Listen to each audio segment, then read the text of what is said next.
Uh-oh. This is bad.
So you guys have been busy doing some stuff. I haven't posted a video. But anyway, I'm just doing missions right now. It's really long. It's really long. But still cool. It's cool. Pretty good game. Amazing game. Trying to level up. I'm in, I think, level 58. 59, I don't know. But yeah, I haven't posted a video, but I've been playing.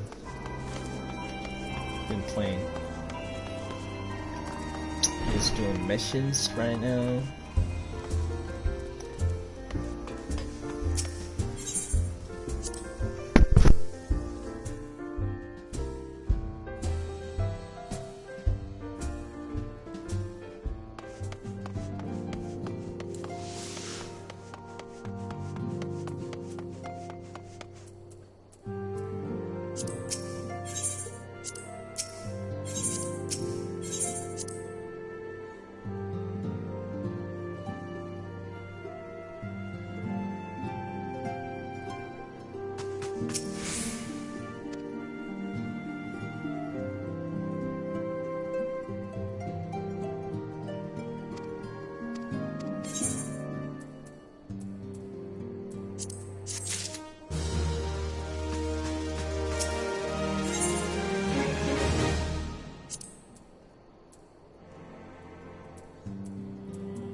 So yeah, guys, it's been a pretty long journey, and you know, but still having a lot of fun in this game.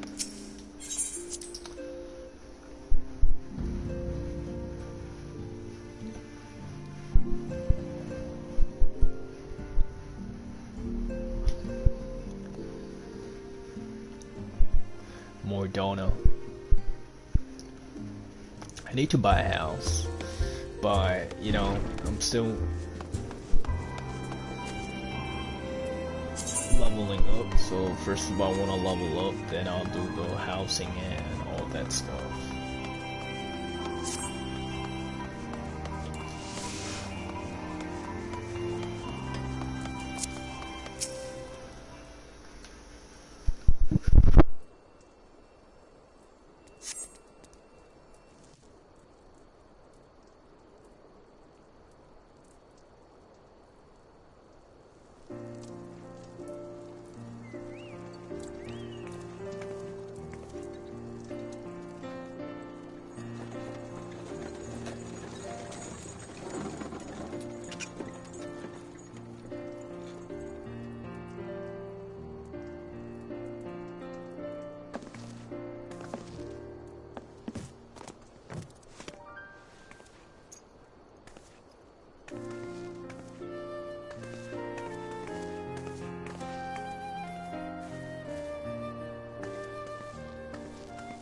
Minfilia, am I right?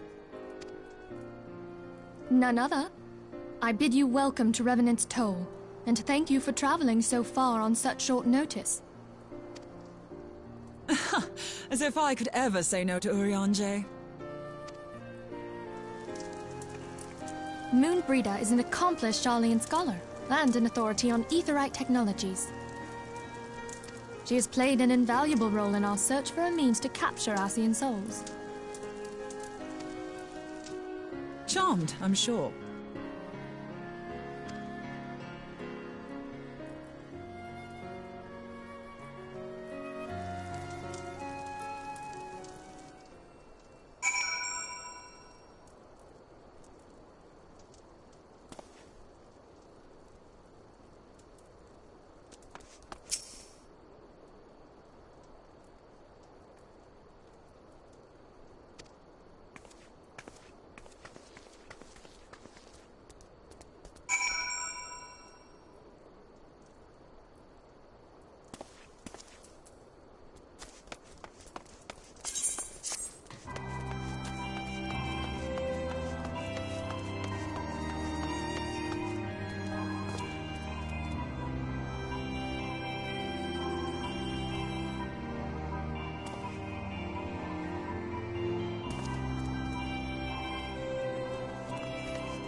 It's been ages!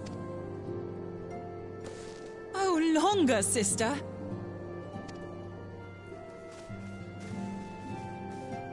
A joyous reunion indeed. Well, of course it is. Moon and I are like twin sisters. Save in appearance and aptitude.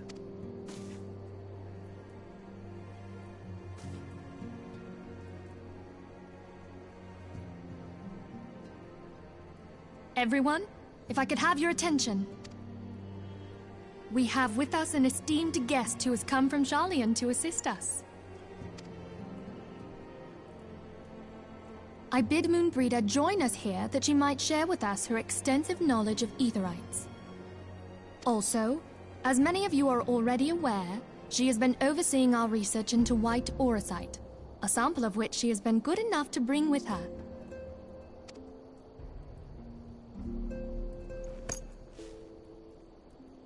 Well, I had to come, didn't I? You'd have to be bloody daft to turn your nose up at a chance like this. Where better to conduct my final tests than a land so steeped in ether you can taste it? 'Tis plain the passage of the years hath done little to dampen thy youthful spirits, and nothing at all to reform thy youthful manner.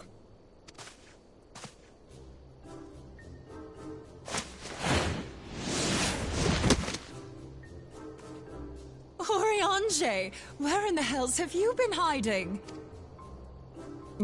Unhand me.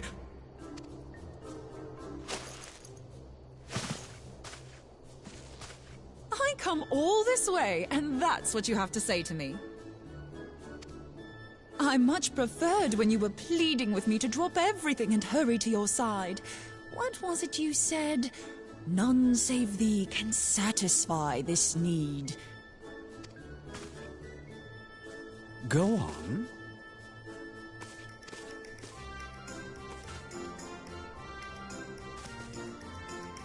Thine artless attempts to misrepresent mine all too innocent motives do thee little credit. Mine intent, as well thou knowest, was but to impress upon thee the gravity of the circumstance. Lest thou doubt, a deiform entity shall shortly be summoned, save if thou and no other grantest my compeers thine aid.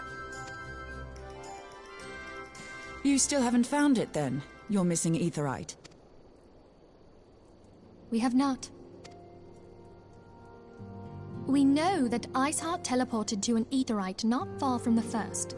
Yet even after careful analysis, we could not locate the second beacon. We now suspect that the heretics destroyed the second aetherite to impede our pursuit. Our allies continue to scour Snowcloak for Iceheart's sanctuary, but we have no guarantee that they will find it. Yet it must be found, for even now Iceheart prepares to call upon Saint Shiva. I'm sorry, but if the aetherite's been destroyed, then that's that. Although, you're absolutely sure she used the first aetherite, are you? She didn't just use teleportation magics? One of our own bore witness to her escape. I can say with absolute certainty that Iceheart used the aetherite.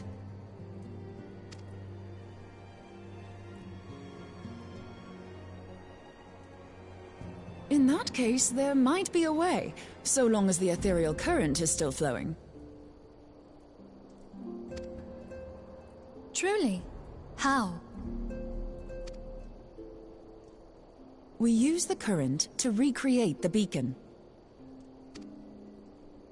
As you know, aetherites are a bit like lighthouses. We use them to reconstitute our physical forms when crossing the ethereal sea. Without them, we'd lose all sense of direction and our essence would dissipate. However, we don't rely solely on these beacons. There are currents of ether which flow between them, currents which help guide us to our destination. Now, these currents will gradually dwindle away to nothing if an aetherite is destroyed. But if even a sluggish flow remains, we could theoretically use it to direct a surge of concentrated ether towards the void left by the beacon, and thereby fill it up again. Like opening the floodgates to fill a dry riverbed. Though, correct me if I'm wrong, but would we not need a veritable reservoir of ether? In concert, we might manage to channel a sufficient volume, yet that is not my chief concern. To direct the flow of so great a volume of ether with the requisite precision would be a nigh impossible task in itself. I barely succeeded in facilitating travel to an unattuned beacon. That which you describe sounds considerably more difficult.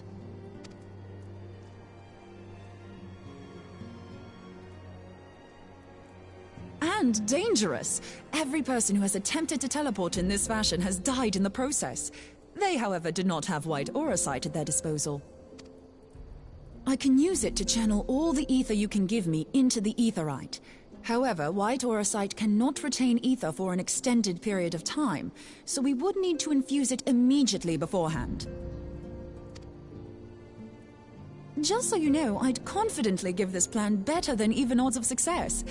And if the worst comes to worst, your people won't suffer. Though it risked the lives of our best and brightest, we have not the time to seek other options. If the ethereal current still flows, we shall carry out Moonbreeder's plan. That's the spirit. Let's roll the dice.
Oh yeah, guys. I've been I got new mounts. Just by doing a lot of dungeons and all that. Pretty cool. I think I'm gonna go to another dungeon. Yeah, I got this cool horse.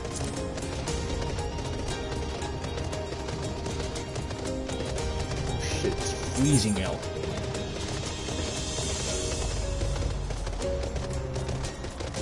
It's freezing.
Okay guys, so guess we're gonna go to the dungeon right now.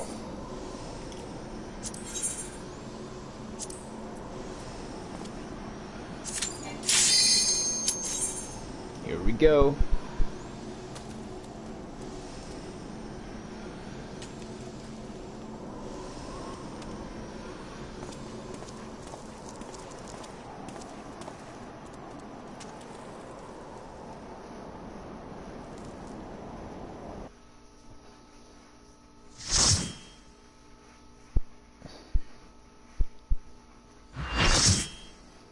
Oh, it's a full party. Awesome.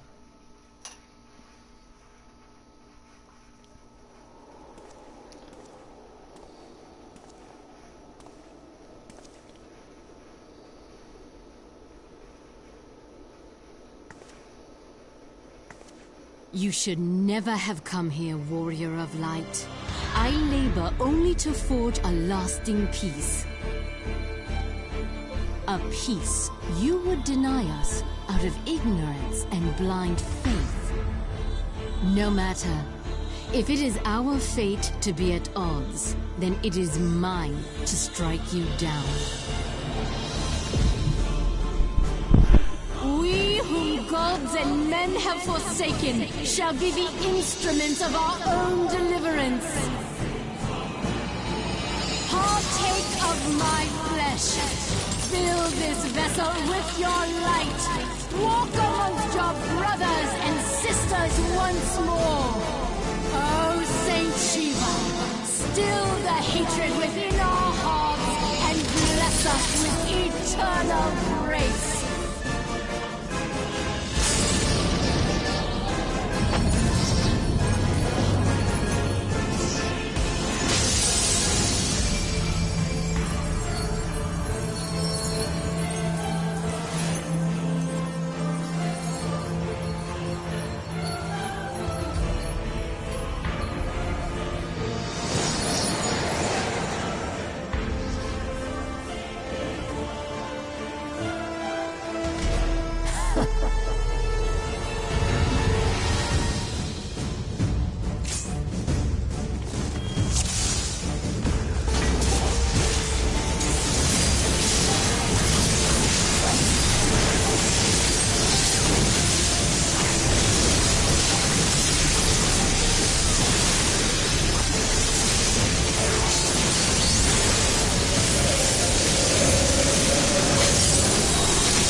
I died?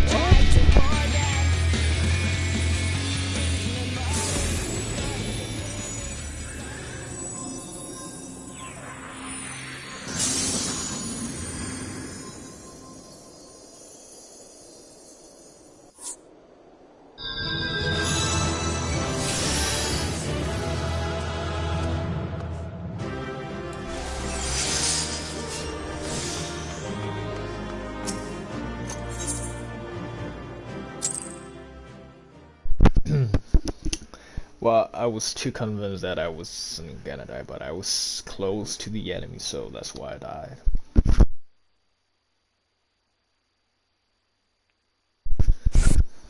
I guess I'm not scared of war, so...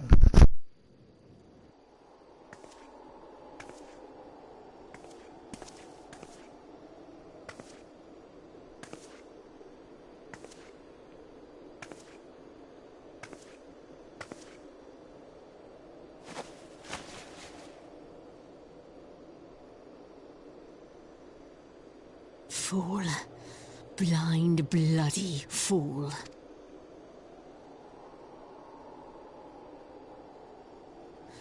You, of all people, should understand the suffering war begets. That no sacrifice is too great if it brings an end to the violence. Mine is the righteous cause. You fight in a war you do not understand. A pawn of liars and schemers. And they are no less ignorant than you. Following the creed of their fathers without question, never thinking to ask why. Trapped in a delusion of their own creation, and blind to the truth.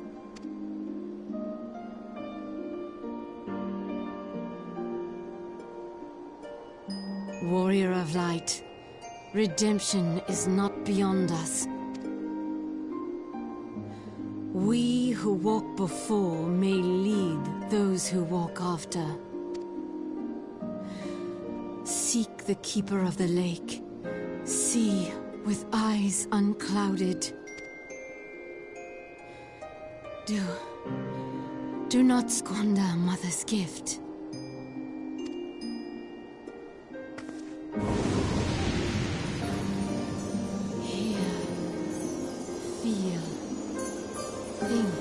Oh my god, I know that. Is she the crystal? Is she the... Oh shit. What I have done. I think she was a good person.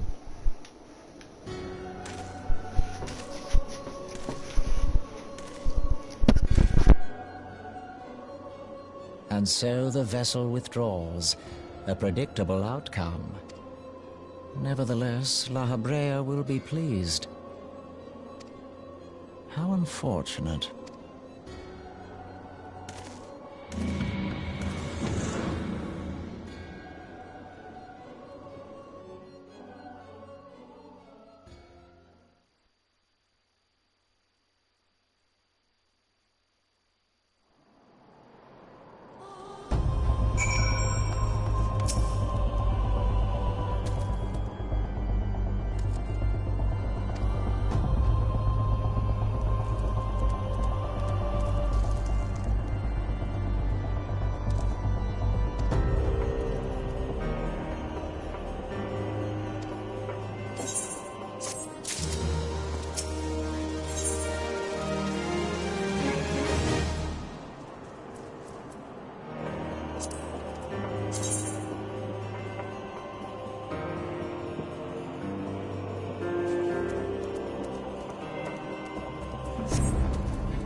On behalf of the Holy See of Ishgard, allow me to express my deepest thanks. Never before have we been required to contend with a primal. Indeed, there were fears in some quarters that our knights might not be equal to the task. From what we have now learned of these beings, I can say with certainty that we would have lost a great many men had the Scions not intervened. Then the argument for preemptive action should be self-evident. Perchance now you will reconsider my proposal that Ishgard move against Nautalon.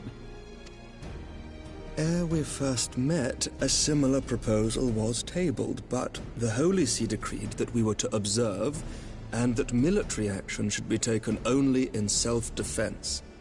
All things considered, it was not an unreasonable decision. Since the calamity, 2 vigils have fallen to the Horde, while Garuda has never shown any inclination to storm the gates of judgment. Which is why this unprecedented crisis and its resolution may prompt a change in policy. You who have faced these primals know well the threat they pose. Ishgard did not. And there is naught like a brush with death to change a man's outlook. At the very least, this should silence any lingering objections to our arrangement with Revenant's Toll. The Holy See may even feel moved to grant us its formal endorsement. So far as it is possible, the Scions shall be compensated for their service. We should be grateful for any aid you can provide. As a gesture of good faith, I shall withdraw my previous request. Your people... That will not be necessary. We too have a vested interest in watching Dravania's movements. I see. Once more, I must thank you. Sir Emmerich, if I may, do you truly believe that Midgardsormr could return? The heavens are a window unto truth, but those who interpret their movements are not infallible. I requested your involvement as a precautionary measure. But of course, you sought an excuse to compensate us from the first, mindful of what would happen if Revenant's Toll were taken by your enemies. Ishgard is not wont to aid its neighbors, but that does not preclude it from manipulating them to serve its own interests. Choose your next words carefully.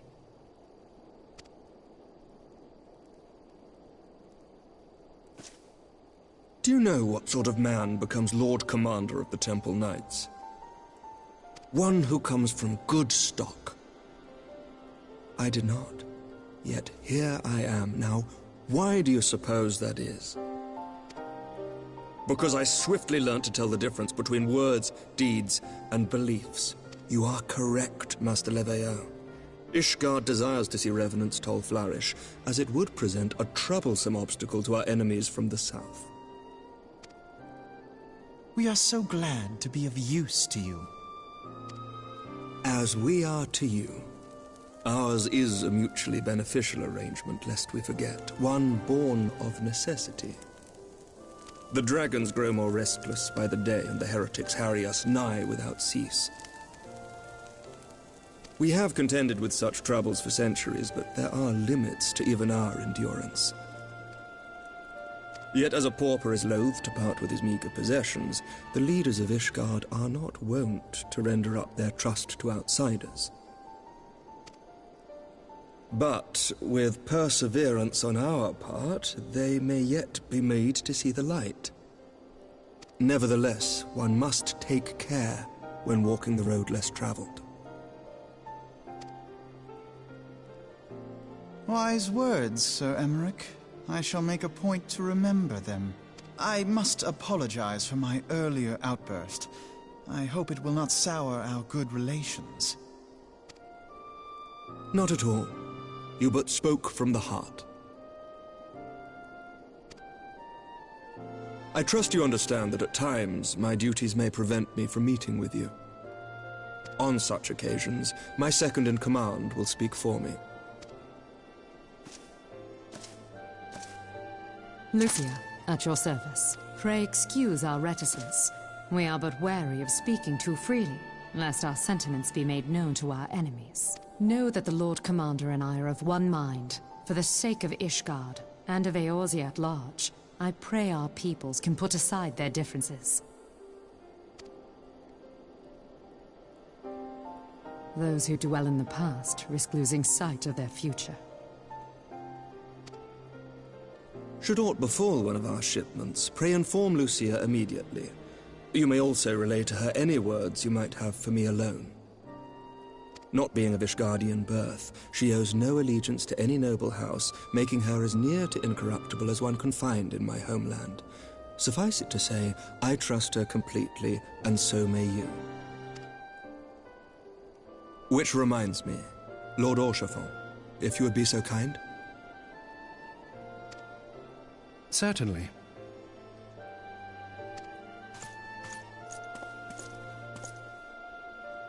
In times such as these, trust is ever in short supply. Mayhap this will go some way to rectify the problem. The results of our investigation into the heretics' recent attacks, as well as our interrogation of the merchant you detained. Sir Emmerich, I cannot thank you enough. Think nothing of it.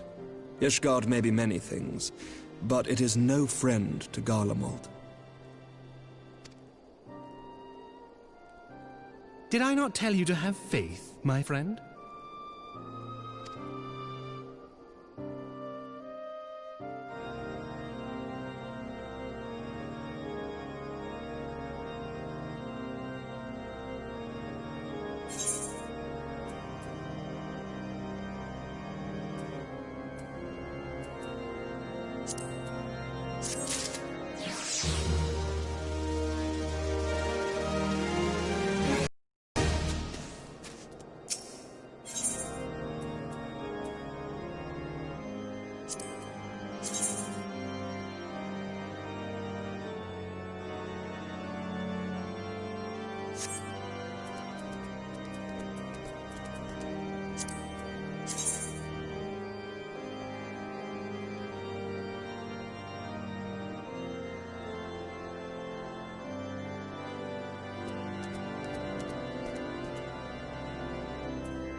Words cannot well express how glad I am to see you return to us hale and whole.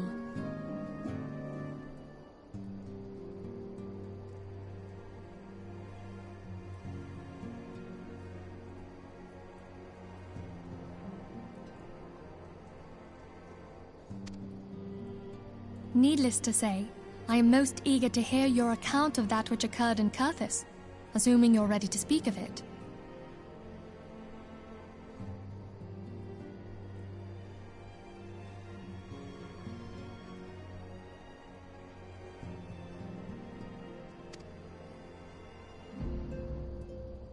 Excellent. I shall summon the others at once.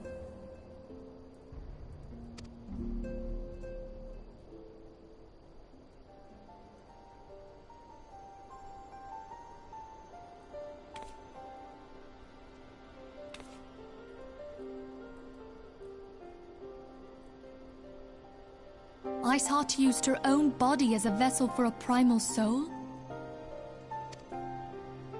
Master Louisoix's writings make no mention of such a possibility. Can we be certain this entity was a primal? As certain as we can be that good King Mogglemog XII was a primal, I should think. Both were ostensibly summoned. Let's not quibble over definitions. Of more concern is the implication that Iceheart retained her will, even after she was possessed. We are talking about a mortal, wielding the power of a primal. It can't possibly be that easy, can it? There must be some sort of sacrifice required. Or maybe she's just special? What qualities this woman possesseth, I know not. But full sure am I that she was groomed for this role. Few are privy to the secrets of summoning, and but a single party standeth to profit from their dissemination. Well, I wouldn't presume to comment on how the lass came to know about summoning, but I will say that what she summoned was a primal. The readings were the same, or near as damn it. Strange as it all sounds, it's really no different from what you've faced before. Then mayhap it is time that we re-examined our previous encounters. Pack your things, Ida. We're going back to Gridania. Yes, sir. About Iceheart's final words to you. Hear, feel, think. Hydaelyn speaks to her as well. If Iceheart is blessed with the power of the Echo, she will doubtless have used it to further her goals. Or could it be that it was a revelation granted her by the Echo which first set her on this path? She did say that the Ishgardians were blind to the truth. Do you think she has knowledge of the origins of the Ishgardian-Dravanian War? It would do much to explain her unwavering conviction. Did not the Lady Iceheart implore thee to seek the Keeper of the Lake? And did she not imply that in so doing thou wouldst come to see with eyes unclouded? Midgard-Zoma was a king amongst kings who reigned for centuries on end. But he is dead and his wisdom lost to the ages. Unless the Ishgardians' fears are well-founded. It would seem we have yet another reason to stand watch over the Keeper of the Lake. For a mercy, we are well positioned to do so. Iceheart, Shiva, Ascians, and Midgard-Zoma. I shudder to think how they're all connected.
I've heard. Truly bothersome business. No, I do not foresee a problem on that front. The main concern is Roban. There is no telling what the brute might do. Have the Blades watch him in the flames day and night. You may leave the Sultana to me. I shall personally attend her grace.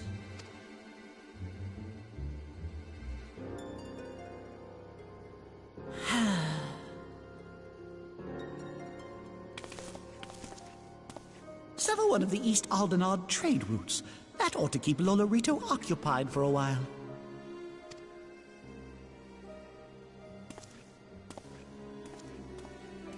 Nanamo Ulnamo. For my sake, pray be a good little Sultana to the last.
Welcome back, my friend. I have already received word from Alphino. To think that Flame Marshal Huayu was the Garlean agent.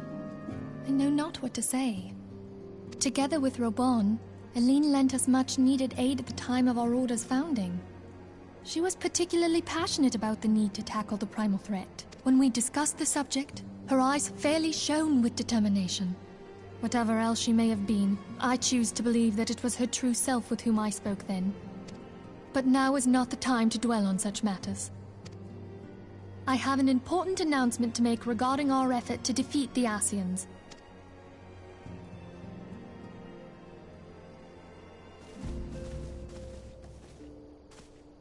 My thanks for coming, friends. Moonbreeder, the floor is yours.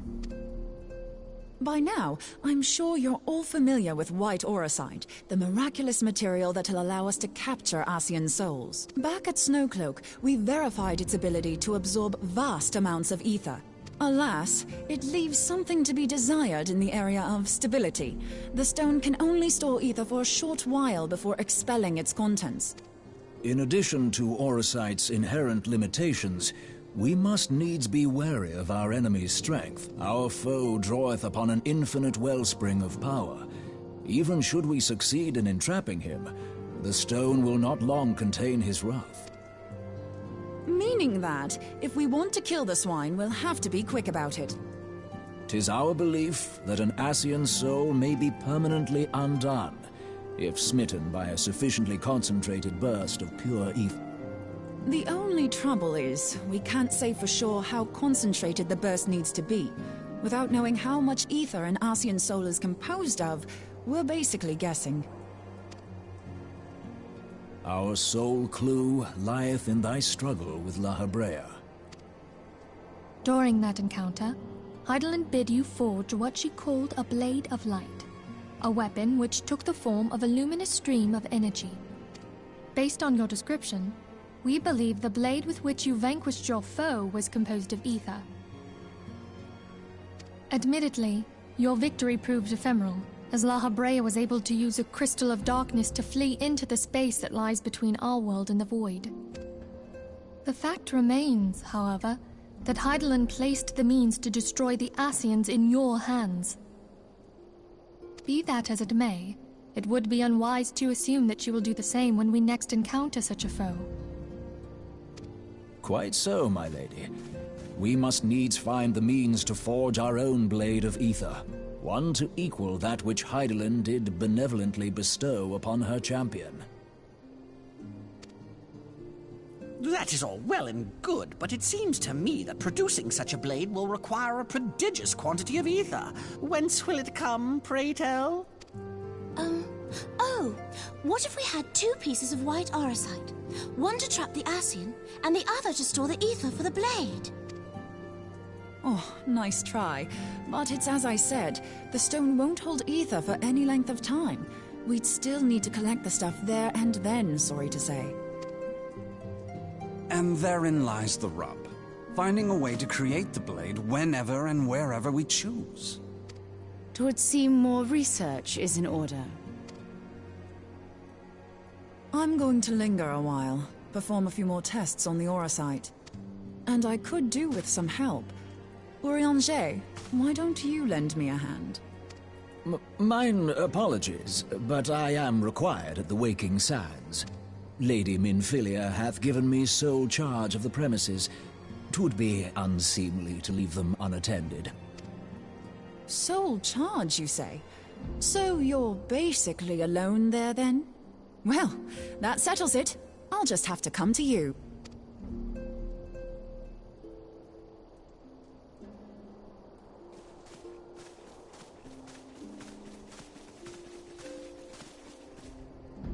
While you were afield, word arrived from the Sharlayan motherland. You will recall that a survey party was dispatched to investigate the incident at the Isle of Val. What they discovered was troubling, to say the least. According to the report, the isle has been erased from existence. 'Twas as if a hole had been torn in the very fabric of reality. Aye, yet the mystery endeth not with the isle's disappearance. It hath come to light that a number of scholars in various other locales were reported missing at a similar juncture. What's more, they all had something in common with the head of the students of Baldesion. Every last one of them was researching a phenomenon called dimensional compression, or the rejoining as the ancient texts call it. I'll be damned if that's a coincidence. All indications suggest Ascian involvement, but I sense that a force greater still is at work. The entity the Dark Beings call the One True God. We must pray that my dear friend Krile regains consciousness soon. If she bore witness to the Isle of Val's final moments, she may be able to shed some light on this mystery.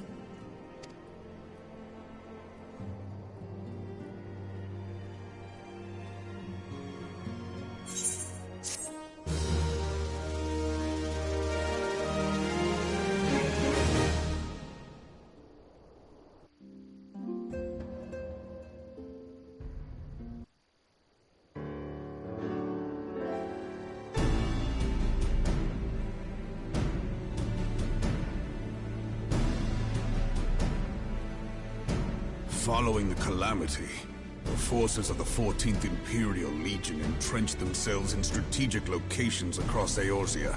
So swiftly did they accomplish this, it was suspected that they had received help. To think that it came from Huayu, my right hand. There is more. We have reason to believe that Huayu didn't deal exclusively with the 14th. She also answered to a higher authority in Garlemald.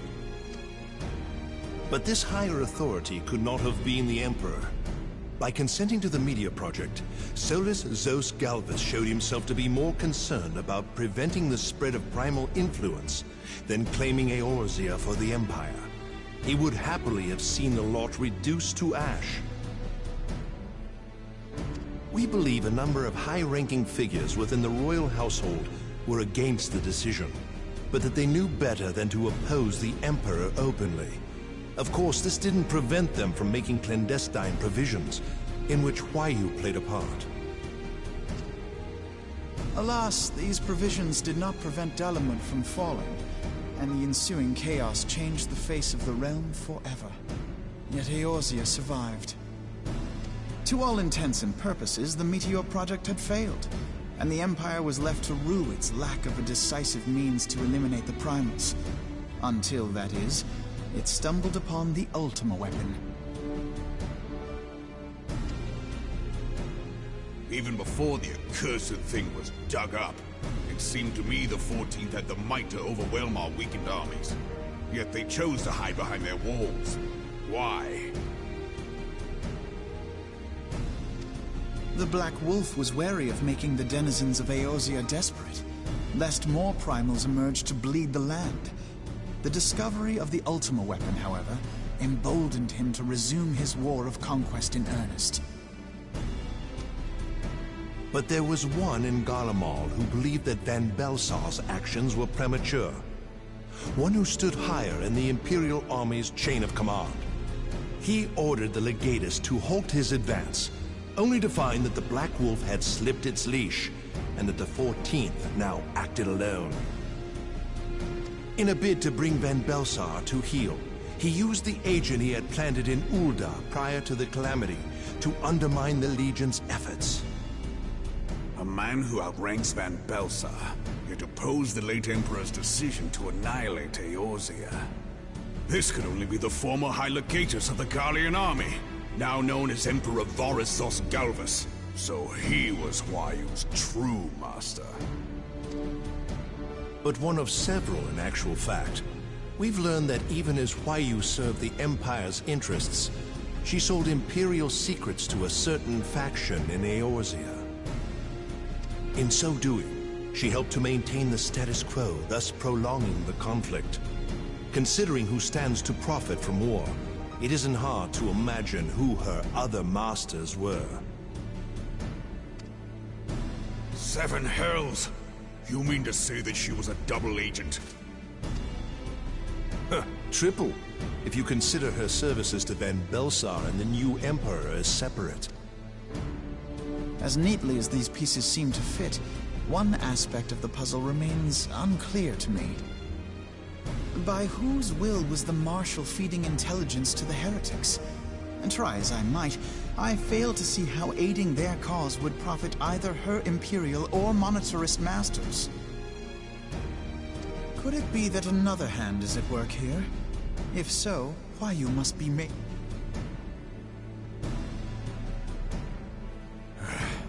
Not only have I lost a trusted friend, now I must interrogate her as a stranger. Not a pleasant task, I grant you, but a necessary one. I know that full well. Those closest to Huayu have already been detained. General, pray keep in mind that there may be unwitting abettors among them. All will be treated fairly. On that you have my word. Those... You have ever been a friend of truth, General. I hope the unpleasant task of weeding out falsehood will not detain you too long. Though it be for the sake of Eorzea, doubting one's comrades is poison to the soul. And with that, I take my leave.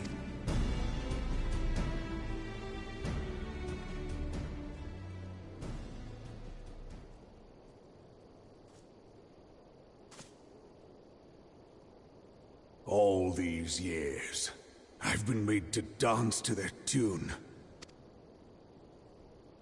How could you, Huayu? How could you side with them?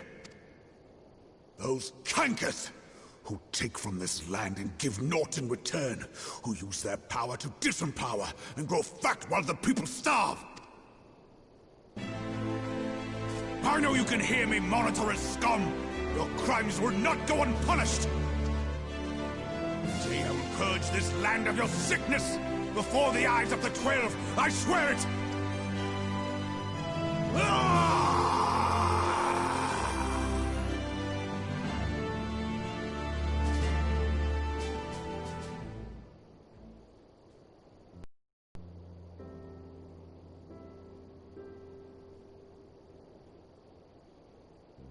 I shall have no further need of you this day.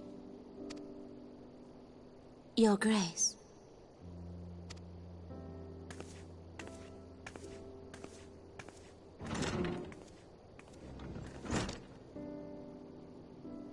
I fear that not even mine own chamber shall remain private for long. Has the situation grown so grim? Ever since he proposed the Cartiner Reclamation Bill, Teleji Adeleji has risen to greater prominence upon the backs of impoverished refugees. The Monitorists were ever united in their pursuit of profit, but the man's actions have torn a rift in their ranks. They snap at each other as rabid dogs. Yet now is not the time to be bickering among ourselves.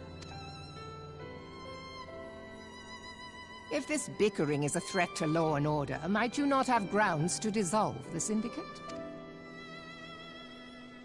Would that the solution were so simple, Admiral. Alas, my moving to dissolve the Syndicate is certain to spark outrage among the influential merchant class, whom the Cabal represents. This would serve to exacerbate the current unrest, and peace would slip still further away.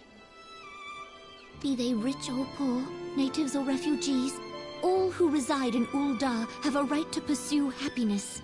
It is the duty of a ruler to protect this right. If I am to perform my duty, I must needs tread warily. It would not do to make enemies heedlessly. Were Lord Lolorito here, he would doubtless say that I have my head in the clouds. A ruler is required to take a wide view. Try as we might to cater to all needs, some will inevitably be overlooked. As such, there shall ever be citizens who feel aggrieved. It cannot be helped. But as you have informed us, the Monitorists take no view but their own. They hunger for power while the masses starve. In the absence of a common cause, it seems beyond any one individual to make Ul'dah whole. And the presence of a Garlean agent within the Immortal Flames only makes matters worse. Even accounting for Ul'dah's historic reliance upon mercenaries, such a grievous breach of security is unprecedented. I fear this business will provide the Monitorists with a rod to beat Raubahn. Eorzea can ill afford for the Immortal Flames to be dampened now. Ere long, the Garleans will turn their ravenous gaze toward our lands once more. If we are to resist their might, our nations must stand together. Yet for this to happen, our nations must be whole. Cannot be done to improve the situation in Ul'dah.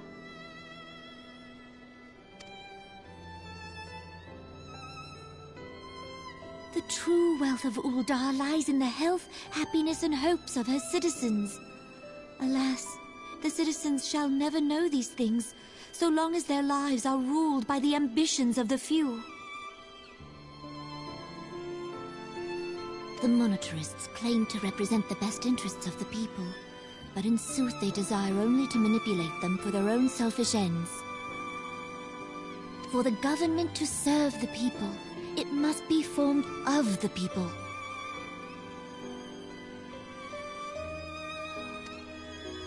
For Ul'dah to move forward, it is not only the Syndicate that must be dissolved.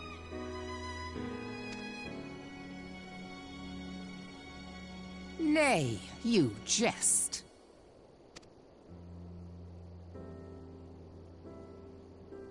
My friends, it was for no other reason than to make known to you mine intent that I requested your presence here.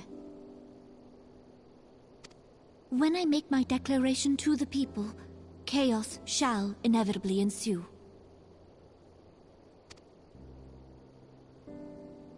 As the last monarch in the line of Ul, I make unto you this request.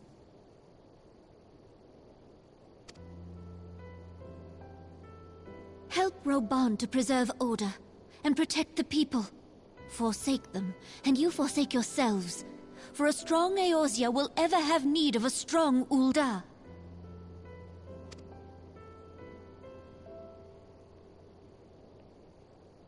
Your Grace, are you certain of this? There is no other way. When the time is ripe, the nation shall become a true republic. Both royalists and monetarists shall cease to be. Ul'dah will no longer belong to kings or queens or merchant princes, but to her people.